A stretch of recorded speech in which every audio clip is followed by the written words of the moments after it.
जळगावातील शनीपेठ भागातून एक मोठी बातमी समोर येते।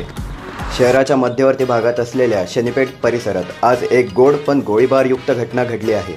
रुपेश आणि जय हे दोन जीवलग मित्र यांच्यात किरकोळ वादावरून भांडण एवढे झाले की हाणामारी झाली आणि हाणामारीचे रूपांतर सरळ गोळीबारात झाले। आता प्रश्न असा की या वादाचं कारण नेमकं काय? पैसा, मालमत्ता की प्रेम प्रकरण? नाही, कारण होतं सोनपापडी। होय, आपण बरोबर ऐकलं, तेच सोनपापडी जी दिवाळीत कुणी खात नाही आणि जी एका घरातून दुसऱ्या घरात वारशासारखी फिरते।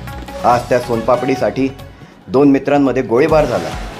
लोक म्हणतात प्रेमात गोळ्या चालतात, पण इथे गोडीतून गोळ्या चालल्या। सध्या पोलिसांनी दोघांनाही ताब्यात घेतलं असून मिठाईच्या डब्यात सापडलेली सोनपापडी अजूनही फरार असल्याचे सांगण्यात येते।